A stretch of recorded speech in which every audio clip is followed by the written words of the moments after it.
इन 5 सबसे बड़ी खबरें हमारे पास पहुंच रही हैं, जिसमें हिजबुल्लाह के ड्रोन्स जो मोसाद की सबसे इंपॉर्टेंट बेस है 8200 यूनिट उसके अंदर घुसे हैं, कामयाबी के साथ निशाना बनाया है और इसने 75 साल तारीख को बदल के रख दिया है। जो सुपरियॉरिटी और टेक्नोलॉजी और फिजाइया पूरी तरह से नाज़रीन मामलात को बदल के रख दिया है। बहुत बड़ी खबर ये सामने आ रही है। तिल अवीव के पास मोसाद की बेस हिजबुल्लाह ने कामयाबी के साथ उसको हिट किया। ये आज कंफर्म रिपोर्ट्स आई हैं, आपके साथ शेयर करेंगे। रूस ने अमेरिका के दिए गए यूक्रेन को जंगी हथियार उनको मार गिराया है। ये अब तक की एक बहुत बड़ी खबर है। पिछले कई महीनों से, पिछले कई सालों से यूक्रेन ये कोशिश कर रहा था कि उनको जंगी हथियार मिले और अभी 5-10 दिन ही हुए हैं यूक्रेन ने अपने जंगी हथियार जो अमेरिका से उनको मिले हैं वो उतारे हैं रशिया के खिलाफ और रशिया ने उन जंगी हथियारों को मार गिराया है। शाम में नाज़रीन इराक में अमेरिकी अड्डों के ऊपर पिछले 6 महीनों का सबसे बड़ा अटैक हो गया है और नाज़रीन जंगजू तंजीमों की एक अहम तरीन मीटिंग हुई है। पूरे मिडिल ईस्ट की जंगजू तंजीमें और जो फ़लस्तीनी रेजिस्टेंस तंजीमें हैं सबकी एक अहम तरीन मुलाकात हुई है वेस्ट बैंक के ऑपरेशन के बाद और फैसला वहां पर यह हुआ है कि वो वेस्ट बैंक में अपनी कार्रवाइयां इंक्रीज करने जा रहे हैं, एक्सपेंड करने जा रहे हैं, एस्केलेट करने जा रहे हैं और through out the middle east और इजराइल पर तमाम इतराफ से हमले। ये अहम तरीन ताज़ा तरीन मुलाकात तमाम जंगजू तंजीमों की हुई है और बहुत बड़े फैसले उसमें ले लिए गए। चाइना नाज़रीन बहुत खुलकर सामने आ रहा है। चाइना का लहजा और जुबान दोनों सख्त हो रहे हैं और अभी जो चाइना का अहम तरीन रद्दमल सामने आया है, जो जैक सेल्वन को 2 टोक बात की है चाइना ने गजा के हवाले से और सिक्योरिटी काउंसिल में सख्त तरीन रद्दमल चीन ने दिया है, सख्त तरीन पोजीशन लिया। और यूरोप नाज़रीन यूरोप के लिए एक एक दिन जो है वो इस वक्त मुश्किल से मुश्किल होता चला जा रहा है। यूरोप से आज ये देखने को मिल रहा है कि वहां से बयानात ये आ रही हैं कि इजराइल एक ऑक्युपाइंग फोर्स है, जिसको कहा जाता था कि ये तो गॉड्स आर्मी है, ये तो प्रॉमिस लैंड है, ये तो चूजन पीपल है, उनको ऑक्युपाइंग फोर्स कहा जा रहा है।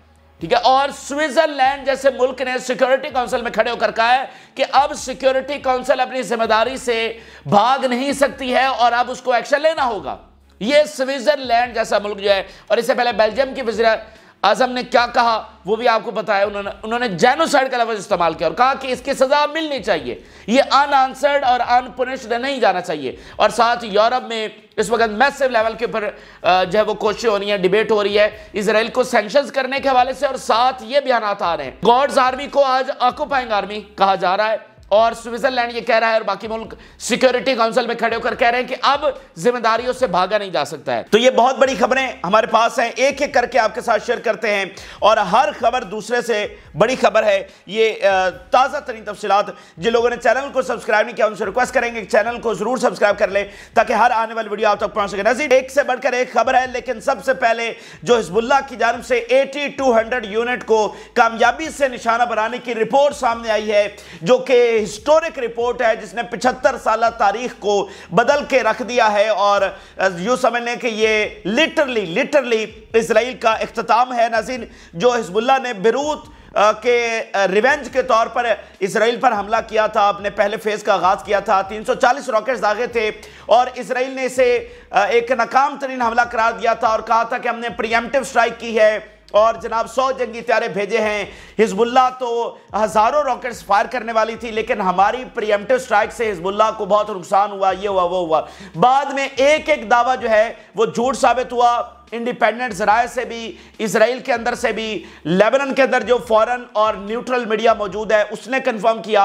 हसन नसरुल्लाह ने खुद आकर बात की और कहा कि ये सब प्रीएम्प्टिव स्ट्राइक वाली बातें जो है वो झूठ है और उन्होंने बताया कि 320 नहीं 340 रॉकेट्स दागे और उन्होंने 8200 यूनिट, ये मोसाद की सबसे बड़ी बेस है, यहाँ पर पूरी दुनिया से इंफॉर्मेशन आती है, यहीं पर इकट्ठी होती है, उनके सबसे बड़े जो जासूस है वो वहीं पर बैठते हैं और पूरे मामलात वहीं पर सरंजाम दिए जाते हैं। 8200 यूनिट ये बहुत फेमस यूनिट है, तो उसकी वो बेस है।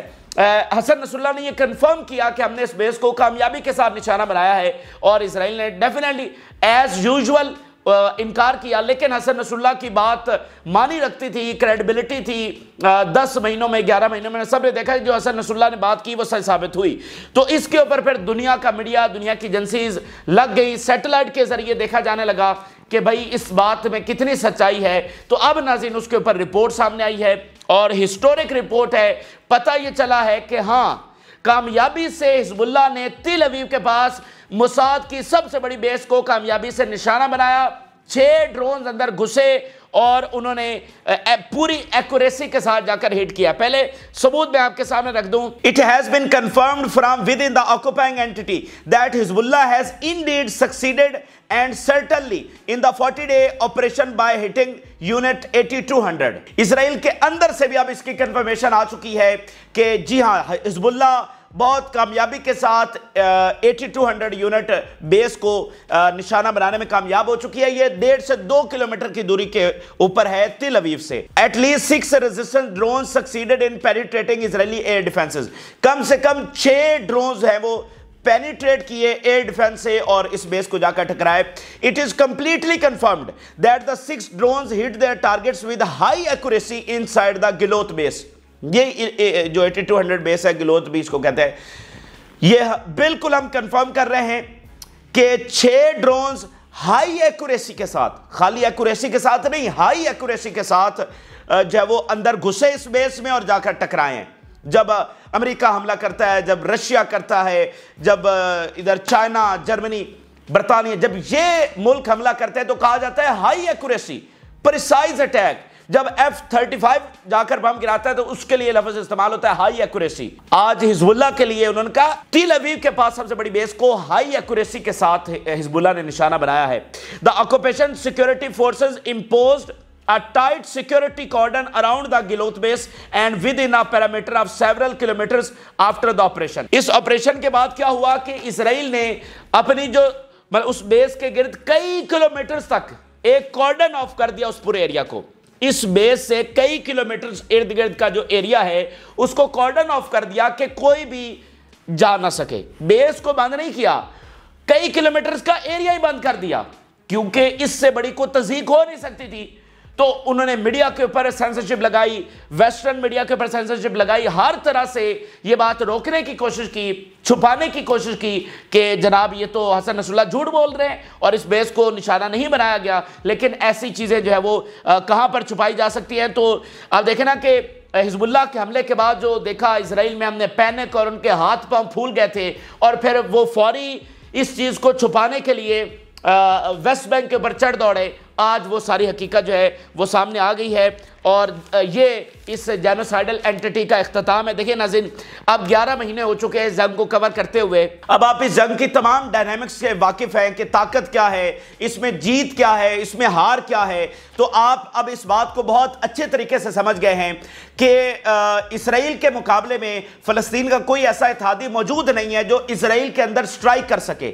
उसकी बुनियादी वजूहात ये है कि कभी कोई ऐसा पावर जो है वो पैदा होने ही नहीं दी गई, एयर फोर्स नहीं दी गई, मिसाइल फोर्स नहीं बनने दी गई, किसी के पास कभी ये ताकत नहीं रही। अगर कोई ताकत बनने लगा जैसे सद्दाम हुसैन वगैरह या जो भी कज़ाफी को देख लें सबको, तो फिर उनका क्या हशर हुआ, किसी को ताकतवर नहीं होने दिया गया। तो सबसे बड़ी गेम क्या थी, सबसे बड़ी जीत क्या थी रेजिस्टेंस के लिए? उन्होंने दरअसल करना क्या था कि उनकी फतह मान ली जाए और ये मान लिया जाए कि अब इसराइल का खात्मा वाक़तन होने जा रहा है। इसके लिए सबसे बड़ा मुजाहरा रेजिस्टेंस ने क्या करना था? वो ये मुजाहरा करना था कि उन्होंने जो सबसे सेंसिटिव साइट्स हैं इसराइल की, जिनको आज तक 75 सालों में मिडिल ईस्ट का कोई मुल्क, कोई इस्लामी मुल्क जो है वो हिट नहीं कर सका, उन सेंसिटिव टारगेट्स को बस हिट करके दिखाना था। क्योंकि किसी के पास यह ना सलाहियत है, ना कोई करने की जुर्रत कर सकता है, ना उसके पास वो टेक्नोलॉजी है, ना वो सारे मामलात है। तो हिजबुल्लाह ने वो करके दिखा दिया है। जिस तरह हिजबुल्लाह ने कैलकुलेटेड और सोफिस्टिकेटेड तरीके से अटैक किया। आपने व्हाइट हाउस का बयान देखा, आपने उस वक्त पेंटागन का बयान देखा। अभी जब US joint chief of staff visit पे आया हुआ था 2 दिन पहले, 3 दिन पहले, तो उसने क्या अल्फाज इस्तेमाल किए? उसने कहा हिजबुल्लाह का यह हमला अनप्रेसिडेंटेड है। इजराइल कह रहा था हमने नाकाम बना दिया, प्रीएम्प्टिव स्ट्राइक की, जिसका पूरी दुनिया मजाक बना कि ये कौन सी प्रीएम्प्टिव स्ट्राइक है जिसमें 8000 लॉन्चर्स तबाह कर दिए और फाइटर एक उसमें जो है वो अटैक नहीं हुआ, निशाना नहीं बना, कि एक भी फाइटर मरा नहीं है, लेकिन हजारों रॉकेट लॉन्चर्स क्या वो रोबोट थे? तो वो मजाक बना। तो US joint chief of staff ने कहा कि ये अनप्रेसिडेंटेड अटैक था। तो ये तजाद नजर आ रहा था कि यूएस कह रहा है कि ये तो गैर मामूली लेवल का हमला था और इजराइल कह रहा है कि नाकाम बना दिया। तो यहां पर नाज़रीन ये देखें 75 साल उनको टेक्नोलॉजी दी गई, एयरफोर्स दी गई, सारे वसाइल, सारी मैशत, सारा कुछ दिया गया। 75 साल के बाद ये टेक्नोलॉजी का गैप खत्म हो चुका है। एक फ़लस्तीन की सबसे बड़ी इत्तेहादी पावर हिजबुल्लाह इमर्ज कर गई है, जो एक सोफिस्टिकेटेड और हाईली इक्विप्ड एक नेशनल आर्मी के बराबर बन चुकी है, जो दुनिया की सबसे बड़ी नॉन स्टेट एक्टर है। उन्होंने एक अभी तो पहला फेज है, ये अभी पहला फेज उन्होंने लॉन्च किया है। आगे सोचिए जब हकीकतन वो हजारों मिसाइल दागेंगे। और एक और बात, इन 340 मिसाइलों और रॉकेट्स और ड्रोन्स में सारे सोफिस्टिकेटेड नहीं थे, बहुत सारे चीप ड्रोन्स और बहुत सारे चीप रॉकेट्स और मिसाइल भी दागे गए। ठीक है, तो अभी भी उन्होंने फुल लेवल वाला हमला नहीं किया, अभी भी फुल कैपेबिलिटी नहीं दिखाई। उस वक्त उनका मकसद सिर्फ और सिर्फ जो है वो अपनी ताकत का मुजाहरा करना और निगोशिएशंस के लिए पैगाम भेजना था। गो के निगोशिएशंस कामयाब नहीं हुए, तो अभी तक आप समझे कि 10% मुजाहरा किया हिजबुल्लाह ने। अभी तो हाईली जो प्रिसाइज्ड वेपन्स हैं वो अभी तक हिजबुल्लाह ने इस्तेमाल नहीं किए, वो सरप्राइज वेपन्स अभी तक इस्तेमाल नहीं हुए।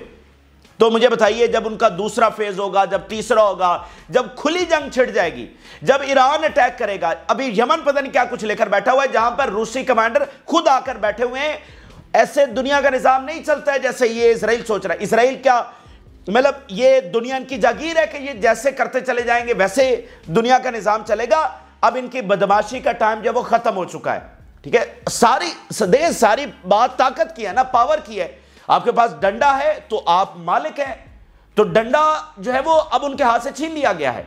उनके सामने जो है वो डंडे वाली फोर्सेस उतर गई हैं, गैरतमंद इस्लामी फोर्सेस जो हैं वो उनके मुकाबले में उतर गई हैं। तो ये बात भी तय है कि ये मार्का होना ही होना है, क्योंकि इजराइल तो रुकने का नाम नहीं ले रहा, वो गजा में भी जारी है और वेस्ट बैंक में भी जारी है। तो फिर ये टकराएंगे तो क्या होगा। आज हमने बहुत बड़ा सबूत और दुनिया भर में बहुत बड़ी खबर बनी हुई है कि हिजबुल्लाह क्या कुछ करने की सलाहियत रखती है और वो किस तरह इजरायली शहरों को खंडर बनाने की सलाहियत रखती है। तो अब जब मार्का पड़ेगा आलम इस्लाम और सुन्नी फोर्सेस का, तो उसमें फिर लग पता जाएगा सबको। दूसरी बात नाज़रीन, जो अगली बहुत बड़ी खबर है वो यूएस बेसिस के हवाले से है। 6 महीनों के बाद अमेरिकी बेसिस के ऊपर सबसे शदीद तरीन हमला हुआ है। सबसे ज्यादा रॉकेट्स और मिसाइल दाग दिए गए हैं। ये जरा पहले खबर देखिए। The American base in Conoco gas field in the countryside of Deir Zor eastern Syria subjected to missile attacks. US forces activated anti aircraft missile to confront 4 batches of missiles that targeted the base in the Conoco. 4 batches भेजे हैं, कोई 20, 25 या 30 missile जब दागे गए हैं। ये अब तक का सबसे बड़ा हमला जो है वो बताया जा रहा है। अब ये अचानक शिद्दत क्यों हो गई है, मतलब इतना बड़ा हमला इधर कर दिया गया। दूसरी तरफ हमें एस्केलेशन रेजिस्टेंस की जानिब से नजर आ रही है। इसके पीछे वजह क्या बनी है वो मैं आपसे शेयर करता हूं। बशार अल असद के 2 बयान देखिए। US created chaos has increased instability in the world. पूरी दुनिया में जो इंस्टेबिलिटी है वो अमेरिका की वजह से आ रही है। Syria's position on the Arab Israeli conflict is firm. हमारी जो पोजीशन है फलस्तीन के तनाज़े के ऊपर इजराइल के खिलाफ वो मजबूत है, चट्टान की तरह है, और हम जिस उसूली नुक्ते के ऊपर खड़े हुए थे उसी तरह से खड़े हैं। अच्छा, तो अब मैं बात कर रहा था कि ये अचानक से तेजी कैसे हो गई है। अच्छा, अब देखिए 11 महीनों से गजा में जुल्म जारी है। अभी वो तकब्बुर और गुरूर के साथ वेस्ट बैंक में दाखिल हो गए, बदमाशी, जुल्म। तो बात नाज़रीन सारी ये है कि क्या खुदा के बंदे नहीं हैं कि इजराइल ये सारा कुछ करता चला जाएगा। मतलब क्या करना है, इजराइल आगे बढ़ता चला जा रहा है वेस्ट बैंक में और ना गजा में रुकने के लिए तैयार है। तो क्या करना है, इजराइल ऐसे ही करता रहे तो इजाजत नहीं दी जा सकती। मैंने आपको बता दिया कि हिजबुल्लाह ने मुजाहरा करके दिखा दिया कि वो रोकने की सलाहियत रखते हैं। तो अब रोकने का वक्त आ गया है, अब इजराइल को सबक सिखाने का वक्त आ गया है। तो इसी के ऊपर नाज़रीन मीटिंग हुई है जंगजू तंजीमों की, तमाम रेजिस्टेंस फैक्शंस फलस्तीन की और जो मिडिल ईस्ट की है उनका राब्ता हुआ है। उनकी अहम तरीन मीटिंग हुई है और उसमें उन्होंने फैसला किया कि वो अब एक्सपैंड करने जा रहे हैं वेस्ट बैंक के अंदर भी, गजा में भी, और पूरे मिडिल ईस्ट से ऑपरेशंस जो हैं वो बहुत बड़े लेवल के ऊपर इसराइल के खिलाफ शुरू होने जा रहे हैं। There is a Palestinian decision to expand operations in the West Bank in terms of their spread and type. West Bank में यह फैसला हो चुका है कि रेजिस्टेंस को एक्सपैंड करने जा रहे हैं, वो अपने फैलाव में भी और अपनी नौयत में भी एस्केलेट होगी। The resistance factions are working within clear vision and plans to increase the pace of resistance work. जो रेजिस्टेंस तंजीमें हैं उनके पास क्लियर विजन मौजूद है, उन्हें पता है कि उनके ऑब्जेक्टिव्स क्या हैं, उन्हें पता है कि उन्होंने अचीव क्या करना है, और वो इसके मुताबिक अपने जो पेस है वो इंक्रीज करने जा रहे हैं। The occupation has had plans in the West Bank for years and now feels it is able to implement them through decisive action its favour. Resistance तंजीमों का यह बयान सामने आया कि इजराइल के माइंड में ये शैतानी खेल था वेस्ट बैंक के हवाले से। हमें भी पहले भी पता है कि वो वेस्ट बैंक को कब्जा करना चाहते थे, लेकिन रेजिस्टेंस ये कह रही है कि अब उन्होंने हतमी जंग छेड़ दी है। अब वो कह रहे हैं कि भाई इसको मुकम्मल अपनी फेवर में कर लिया जाए, यानी वेस्ट बैंक के ऊपर कब्जा कर लिया जाए। ये उन्होंने फैसला कुन अपनी तरफ से मार का शुरू कर दिया है, तो इसलिए हम भी फिर आखिरी लेवल के ऊपर उनके खिलाफ उतरने जा रहे हैं।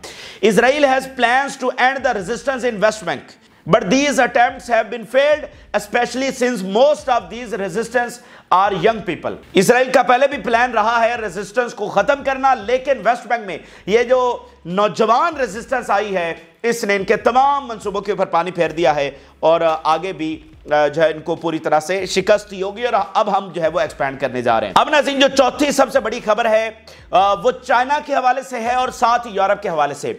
चाइना नाज़रीन पहले दिन से इस कॉन्फ्लिक्ट में जो है वो बड़े प्लेयर के तौर पर रहा है मिडिल ईस्ट के इस कॉन्फ्लिक्ट में, और पहले दिन से उसने फ़लस्तीन के हक में पोजीशन ली है। तारीखी तौर पर यह बहुत बड़ी तब्दीली थी कि चीन एक ग्लोबल कॉन्फ्लिक्ट में आया और फिर फ़लस्तीन के हक में पोजीशन ली। यह तारीखी तब्दीली थी जो चीन ने की। हालांकि उनके अच्छे ताल्लुकात बिजनेस लेवल के ऊपर इजराइल के साथ थे। पहले दिन से चीन ने फ़लस्तीन की मिलिट्री इमदाद भी की है खुफिया तौर पर, लेकिन अब नाज़रीन जो तब्दीली चीन के हवाले से देखने को मिल रही है, फ़लस्तीन के ऊपर उसकी पोजीशन, इजराइल के खिलाफ उसकी पोजीशन। यानी एक चीज़ होती है ना कि फ़लस्तीन को जी आज़ादी दिलवाएं, हम फ़लस्तीन की हिमायत करते हैं, एक चीज़ है। दूसरी बात यह कि हम इजराइल के खिलाफ हैं, यह दूसरी मुख्तलिफ चीज़ है, ठीक है ना। तो चीन की फ़लस्तीन के राइट्स के लिए और फिर इजराइल के खिलाफ, यानी उनको पुनिश करने के लिए उनकी पोजीशन, और तीसरा वर्ल्ड ऑर्डर के ऊपर चीन की जो पोजीशन है वो बहुत सख्त से सख्त होती चली जा रही है, वो इवॉल्व होती हुई नजर आ रही है। और यानी हर गुजरते दिन के साथ हम देख रहे हैं कि चीन एक मुख्तलिफ रूप के अंदर नजर आ रहा है। आज जो कुछ हुआ है, जिस तरह जैक सेल्वन से चीन ने आज बात की है गजा के ऊपर, वो एक बहुत मुख्तलिफ चीज देखी जा रही है। फिर चीन के नुमाइंदे ने जो सिक्योरिटी काउंसिल में बात की है उसको बहुत मुख्तलिफ तौर पर देखा जा रहा है। इससे पहले रशिया काफी सख्त बयान दे रहा था सिक्योरिटी काउंसिल में इजराइल के खिलाफ, चीन नहीं दे रहा था। चीन डिप्लोमेटिक सपोर्ट फ़लस्तीन की सारी चीजें कर रहा था, लेकिन फ्रंट फुट के ऊपर चीन नहीं था, वो बैक एंड के ऊपर था, रशिया आगे था।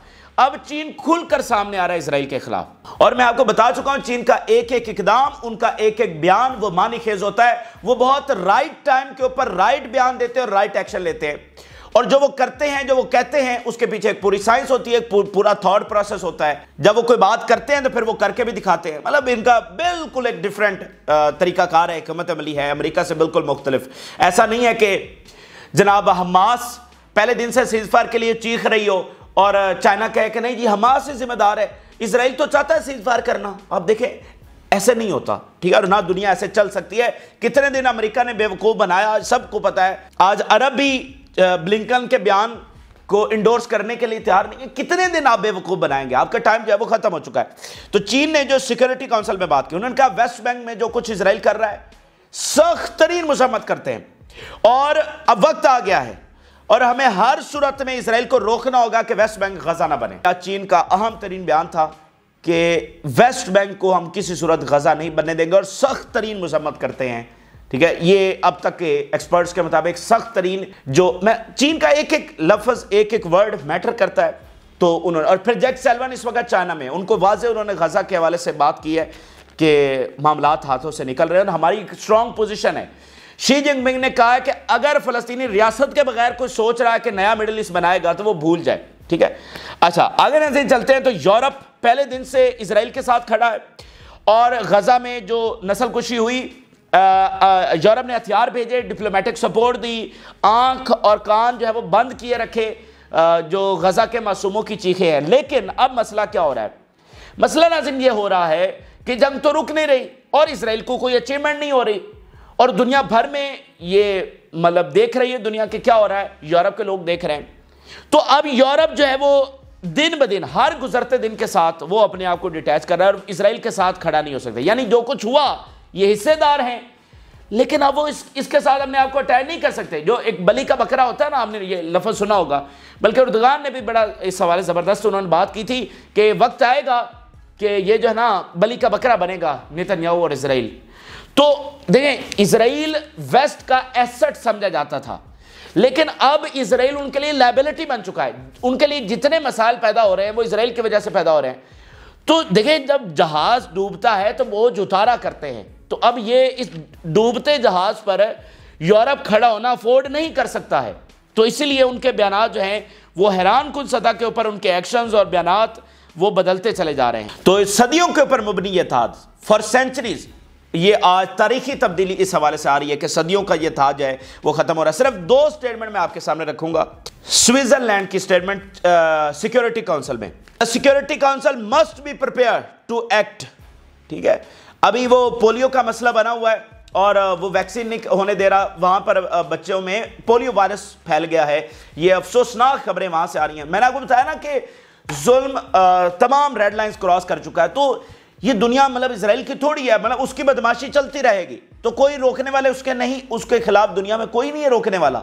तो रोकने वाले मैदान में उतर चुके हैं। ठीक है, गैरतमंद फोर्सेस उतर चुकी हैं, तो अब इनसे बदला लेने का, हिसाब लेने का वक्त है। तो स्विट्जरलैंड कह रहा है कि अब सिक्योरिटी काउंसिल को भी एक्ट करने का, एक्शन लेने का वक्त है। जर्मनी का बयान देखिए, अमेरिका के बाद सबसे बड़ा इस वक्त सपोर्टर 11 महीनों में जर्मनी रहा है, बरतानिया भी नहीं है। सबसे ज्यादा असलहा जर्मनी ने भेजा है, बरतानिया ने इतना असलहा नहीं भेजा। Israel is an occupying force which means it is obliged to maintain order and and the occupation as soon as possible. Israel एक ऑक्युपाइंग फोर्स है, वेस्ट बैंक की वो बात कर रहे हैं कि इनको जल्द अज जल्द वो कब्जा छोड़ देना चाहिए। ये है प्रॉमिस्ड लैंड। देखिए उनकी प्रॉमिस लैंड क्या है, प्रॉमिस लैंड क्या है? प्रॉमिस लैंड तो है ही वेस्ट बैंक। और भाई जो उनका बयानिया है यहां पर आने का और इस सरजमीन को क्लेम करने का, वो वेस्ट बैंक है, वो नहीं है जहां पर इजराइल कायम है। क्योंकि वो किस बुनियाद के ऊपर आए हैं, मतलब टेंपल माउंट के ऊपर आए हैं और हैकल सुलेमानी उनका यही है ना, क्लेम यही है।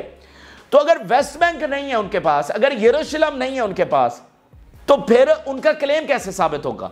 तो वेस्ट बैंक में जर्मनी आज ये बयान दे रहा है कि इजराइल एक ऑक्युपाइंग फोर्स है, ये काबिज फोर्स है, ये गॉड्स आर्मी नहीं है और ये इनकी प्रॉमिस लैंड नहीं है। तो इजराइल के पास जवाब क्या रह जाता है? देखिए मेरी बात सुनिए, अभी तक कोई रियल एक्शन यूरोप ने नहीं लिया।